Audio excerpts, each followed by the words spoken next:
ካንተ ይሄን አልጠብቅም። እኔ መቼም አላደርገውም። አሹ ተንከባከባት ማለት እንደዚህ ነው? ከማን ጋር ነበር? መኪና ውስጥ አንጨ ወረር ቢያስገባሽም አያገባም። አሹ ደግሞ እኔ ምን አደረኩ? ልቀቀኝ። ምን እያደረክ ነው? በሩን ከፈች። ምንድን ነው የተፈጠረው? ምን ተፈጠረ? እኔ ካንሰር ታማሚ ነኝ።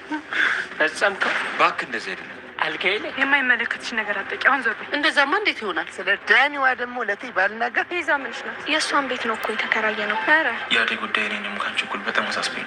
ውጣልኝ ከቤቴ። ምንም መስማት አልፈልግም። እማዬ እኮ ሳሉ ናት። እንዴት አድርጌ ነው ማስወጣ? እሱ ይገርማል። አረ የራሷ ጉዳይ። አንቺ ደግሞ ከመቼ ወዲህ ነው ለእኔ ያሰብሽልኝ? እዚህ ነው እንዴ?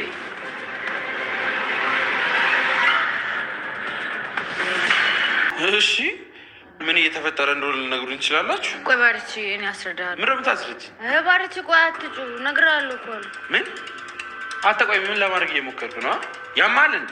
አንተ ሳይደለ እንዴ የቤትን ቁልፍ ሰጠኝ እና በሰጠስ ቅምጥልን ተንከባከባት አላልከኝም? እና ቁልፍ መስጠትና ተንከባከባት ማለት እንደዚህ ነው? ራሳችሁን አይታችሁታል ግን ምን እንደምመስሉ? ምን ባቡሬ? እስቲ ራሳችሁን ተመልከቱ። እስካሁን ምን ትሰራላችሁ? ምን እያደረጋችሁ? ዶክተሩ ምንም እንኳን አደይን የሌሊን የሕክምና ውጤት ልንገርሽ ብሎ ቢጠራትም ነገር ግን በፍጹም አንዳችም ነገር ሳይነግራት አደይ ተመልሳ ወደ ቤቷ ሄዳለች። ዶክተሩ አደይን ከጠራት በኋላ ለሌሊ ምን ሆነሽ በማለት ነበረ ጥያቄ ሊጠይቃት እየሞከረ የሚገኘው። አደይም ሌሊ ማለት እህቴ ናት። እህቴ ስልህ ምንም እንኳን የስጋ ዝምድና ባይኖረንም ሌሊ ማለት እጅግ በጣም የምወዳት ጓደኛዬ ነች። እናም ለሷ ራሴን አሳልፌ እሰጣለሁ። ዶክተር ምን ነው የተፈጠረ ነገር አለ እንዴ? የህክምና ውጤቱስ ምንድን ነው? ሊያሰጋ የሚችል ጉዳይ ነው ስትል ነበረ ጥያቄ ያቀረበችለት። ዶክተሩም አዎ ሌሊ ከምንም በላይ አሁን እንክብካቤ የሚያስፈልጋት ሰዓት ላይ ናት። ስለዚህ አደይ ተንከባከቢያት፣ እናም ረጅም ጊዜሽን ከሷ ጋር አሳልፊ ከማለት ውጪ በፍጹም በሽታዋ ይሄ ነው ብሎ ለመናገር ፍቃደኛ አልሆነም። ባቡሬ ኪንጎን ቅምጥልን ሰርፕራይዝ አድርጋት ማለቱ አሁን እጅግ በጣም አበሳጭቶት ይገኛል። እኔ እኮ ሰርፕራይዝ አድርጋት ያልኩህ እንደዚህ አስክራህ አንዘላዝላት ማለቴ አይደለም፣ ለምን እንደዚህ አደረግ ሲልም ኪንጎ ላይ ተናዶበት ይገኛል። ሰላም ጤና ይስጥልኝ ውድና የተከበራችሁ ቤተሰቦቼ እንዴት ናችሁ? እኔ እግዚአብሔር ይመስገን በጣም ደህና ነኝ። በያላችሁበት ሰላማችሁ ይብዛልኝ እያልኩኝ እንኳን ወደ ቻናሌ በሰላም መጣችሁ። ለዚህ ዩቲዩብ ቻናል ደግሞ አዲስ ከሆናችሁ ላይክ፣ ሼር፣ ሰብስክራይብ በማድረግ ቤተሰብ ሁኑ። እንዲሁም ደግሞ ሀሳብ አስተያየትም ካላችሁ ኮሜንት ላይ አሳውቁኝ። ለዛሬው ደግሞ ሰራተኛዋ አደይ ፊልምን ክፍል 163 ይዤላችሁ መጥቻለሁ። እስከ ቪዲዮ ፍጻሜ አብራችሁኝ ቆዩ። አደይ እንግዲህ ለሌሊ እጅግ በጣም ከመጨነቋ የተነሳ ዶክተሩን ለማግኘት ሄዳ እንደነበረ አይተናል። በዚህ አጋጣሚ የፍቅር እናት አደይ ወደ ዶክተሩ መኪና ውስጥ ስትገባ አይታት ነበረ። እናም ይቺ አደይ አይደለችም በማለት ነበር ጮክ ብላ ያየቻት። ከዛም አደይን መከታተል ጀመረች። አደይም ከዶክተሩ ውይይት በኋላ ወደ ቤቷ እየተመለሰች በነበረበት ሰዓት የፍቅር እናት ለማናገር አስቆመቻት። በዛ ሰዓት ዴቭም መጥቶ ነበረ። እናም አደይ እስካሁን ከማን ጋር ነበርሽ ሲላት እሷ ከቤት እየመጣው ነው ስትል ለዴቭ ዋሽታው ነበረ። ነገር ግን የፍቅር እናት ስትመጣ አደይ የት ነበርሽ ብላ ስትጠይቃት አይትዬ ቤት ነበርኩኝ ስትል ነበረ ለማዋሸት የሞከረችው። አደይ አስባበት ባይሆንም ነገር ግን ትንሽዬ ውሸት ነገር ጣል አድርጋ ነበረ። የፍቅርም እናት አይ ከመኪና ውስጥ ስትወጪ አይቼሻለሁ፣ ፊቱን በስትክክል ባላየውም ነገር ግን ከሆነ ሰው ጋር እንደነበርሽ አይቻለሁ ስትልም አናግራታለች። አደይም አይ የሌሊ ዶክተር ነው፣ እናም ላናገረው ሄጄ ነበረ። ስለ ሌሊ አንዳንድ ነገር ማውራት አለብኝ ስላለኝ እሱን ለመስማት ሄጄ ነበር ስትል እውነታውን ተናግራለች። ይህ ነገር ያስደበረው ዴቭም አደይ እንዴት ተዋሽኛለሽ? ቤት ነኝ ብለሽኝ ነበር እኮ አሁን ደግሞ ከዶክተሩ ጋር ነበርኩ አልሽኝ እና ዶክተሩና አንቺ መገናኘት የነበረባችሁ ሆስፒታል ውስጥ ነው እንጂ ውጪ አይደለም። እና ደግሞ መኪና ውስጥ ገብተሽ ሲያወራሽ እንደነበረ እታለም ነገረችኝ። እንዴት እንደዚህ አድርገሽ እኔን ተዋሽኛለሽ? ሲልም በጥያቄ አፋጧታል። አደይም የሌሊ ጉዳይ እጅግ በጣም አስጨንቆኛል ዴቭ አይታይህም እንዴ ስትል ነበረ ኮስተር ብላ ያናገረችው። እናም አሁን በፍጥነት ሽማግሌ መላክ አለብኝ ሲልም ዴቭ አያይዞ ይህን ጉዳይ ነግሯታል። አደይም ተረጋጋ ዴቭ፣ አባዬ ያለ ምክንያት እሺ አይልም። እናም አልፈቀደልም። ስለዚህ የሆነ ምክንያት አለ ማለት ነው። ለዛ ደግሞ እኔ እናቴን ቀድሜ ማውራት አለብኝ። አሁን ወደ ገጠር መሄድ እፈልጋለሁ ስትል አውርተዋለች። አሹ ፍቅር ከዚህ በኋላ ከኔ ጋር ትንቀሳቀሳለህ ባለችው መሰረት አብሯት እየተንቀሳቀሰ እናም ደግሞ እየጠበቃት ይገኝ ነበረ። እናም አሹ እማዬ ሳታውቅ አንዳንድ ስራዎችን አብረን መስራት አለብን ባለችው መሰረት እንደዛ የምትይ ከሆነ አንቺ ደግሞ በምላሹ የሚልሽን ነገር ታደርጊያለሽ በማለት ፍቅርን ለመደራደር እየሞከረ ይገኝ ነበረ። ፍቅርም እሻሹ ምንድን ነው እንዳደርግልህ የምትፈልገው ስትል ጠይቀዋለች። አሹም ሮማኔን በስራ ታግዣታለች። እናም እሷ ከዚህ በኋላ ብቻዋን እንድትደግም አልፈልግም በማለት ነበረ የቤት ውስጥ ስራዎችን እንድትሰራ ለማድረግ እየሞከረ የሚገኘው። ፍቅርም እሻሹ አንተም እኔ የምልህን ታደርጋለህ፣ እኔ ደግሞ አንተ የምትለኝን አደርጋለሁ በማለት በሀሳባቸው ተስማምተው አሹ በስምምነቱ መሰረት ሮማንን ፍቅር እቤት ያለውን ስራ ትሰራለች፣ እናም ደግሞ ቤቱንም ትጠብቃለች። ነይ እኔና አንቺ ወጣ ብለን ፈታ እላድርግሽ በማለት ይዟት ወጥቶ ነበረ። ሮማንና አሹ ለመዝናናት እየወጡ በነበረበት ሰዓት መንገድ ላይ ሩታን አግኝተዋታል። እናም ሩታ ወዴት ልትሄዱ ነው ብላ ብትጠይቃቸውም አሹ ደግሞ ሮማኔን ልጋብዛት እየሄድኩኝ ነው፣ ሩታዬ ከፈለገሽ አንቺንም አብረሽ መምጣት ትችያለሽ፣ እናም ልጋብዝሽ እችላለሁ ሲልም ሁለቱንም ለመጋበዝ ይዟቸው ወጥቶ ነበረ።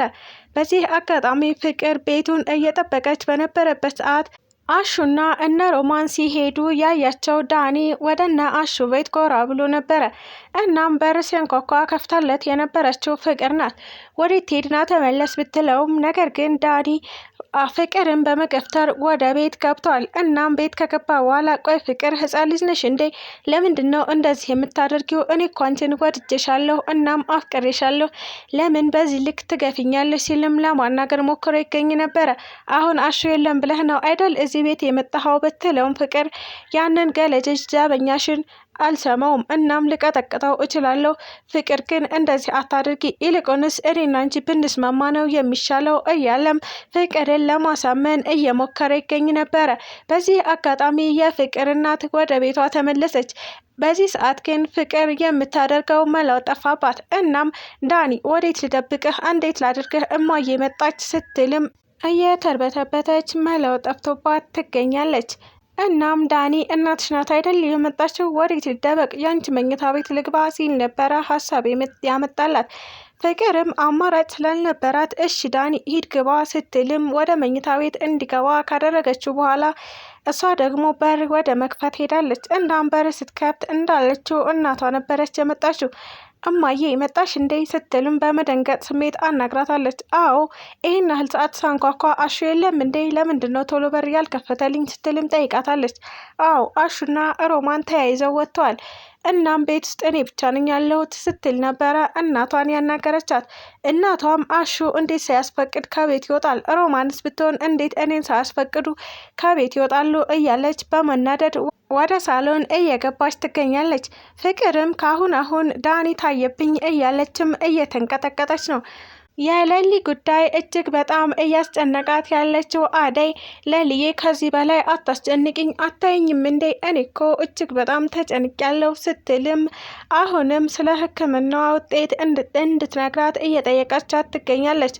ሌሊም ከዚህ በላይ ምንም አያስጨንቅሽም፣ ብነግርሽ እንኳን ጭንቀቱ ከዚህ አይበልጥም፣ ስለዚህ ልንገርሽ በማለት አደይ እኔ የካንሰር ህመምተኛ ነኝ ስትልም ለአደይ ሌሊ እውነታን ነግራታለች። አደይም እጅግ በጣም በመደንገጥ አይዞሽ እህቴ፣ እንዴት ግን እንዲህ አይነት በሽታ አንቺ ላይ ሊከሰት ቻለ? በምንስ መንገድ ነው ሊመጣ የቻለው? ስትልም ላለመደንገጥ እየሞከረች ነገር ግን እጅግ በሚያስደነግጥ ስሜት አናግራታለች። ሌሊም በፍጹም ምንም አላውቅም፣ እንዴት እንደተከሰተብኝ ምንም የማውቀው ነገር የለም። ነገር ግን እኔ ላስጨንቃችሁ ስላልፈለግኩኝ ነው ያልነገርኳችሁ እንጂ በደም ስሬ እንደተሰራጨ ዶክተሩ ነግሮኛል ስትልም በሽታዋን በግልጽ ነግራታለች። አደይም አይዞሽ እህቴ ምንጊዜም ከጎንሽ ነኝ፣ እናም ደግሞ ፈጣሪ ለኛም አለ፣ ስለዚህ ምንም አቶኝም እያለችም አደይ ሌሊን ለማጠንከር እየሞከረች ትገኛለች። ባቡሬ ሌሊን ለማየት ወደ ቤት ቢመጣም ነገር ግን በፍጹም ሌሊ ስለ ሕክምና ውጤቷ ለባቡሬ ለመንገር ፈቃደኛ አልሆነችም። እናም እሱ ደግሞ ሌሊዬ አይዞሽ እሺ እናቴ፣ እኔ የሚሄድበት ቦታ አለ። እናም ሄጄ እመጣለሁኝ። አንዳንድ ስራዎችን ማስተካከል አለብኝ፣ መስራትም አለብኝ። እናም ለትንሽ ጊዜ ልጠፋብሽ እችላለሁ፣ ነገር ግን ምንም እንዳትጨነቂ በማለት ነበረ ሊሰናበታት የመጣው። ለሊም የባቡሬ መሄጃ ቢያስጨንቃትም ነገር ግን እሺ ከማለት ውጪ ምንም አማራጭ አልነበራትም። አሁን ላይ ለባቡሬ ያላትን ስሜት ከመደበቅ ውጪ ሌላ ምንም መፍትሄ የለውም ብላ ታስባለች። ምክንያቱም በዚህ በኩል እሷ የህመማ ጉዳይ ያስጨንቃታል፣ በዛ በኩል ደግሞ ባቡሬ ላገባ ነው ብሏት የነበረው ነገር እጅግ በጣም እየረበሻት ይገኛል። በሽታው ደግሞ በባህሪው ጭንቀትና ችግር የማይፈልግ በሽታ ስለሆነ ለሊ በተቻላት መጠን ላለመጨናነቅ እየሞከረች ትገኛለች። አሹ ሮማንና ሩታን ከጋበዘችው በኋላ ወደ ቤት እየተመለሱ ይገኙ ነበረ። ፍቅር ወደ አሹ ስልክ በመደወል እማዬ ተቆጥታለች። እናም በፍጥነት እንድትመጡ ትፈልጋለች። አሹ የት ናችሁ ስትልም ጠይቀዋለች። አሹም አንቺ ድውል የሆንሽ ልጅ እቴ አንድ ነገር ቢናገሩ ከአንቺ ራስ አልወርድም። ሁሉንም ነገር ደብቀሽ ማቆየት ያንቺ ስራ ነው። አይ ካልሽ ደግሞ ስለ ዳኒ እያንዳንዱ ነገር በግልጽ እናገርብሻለሁ። እናም ፍቅር እትዬን አሳምነሽ ጠብቂኝ ሲል ነበረ አሹ የመደራደሪያ ሀሳቡን ሊያስታውሳት እየሞከረ የሚገኘው። ስለተከታተላችሁኝ እጅግ አድርጌ አመሰግናለሁ።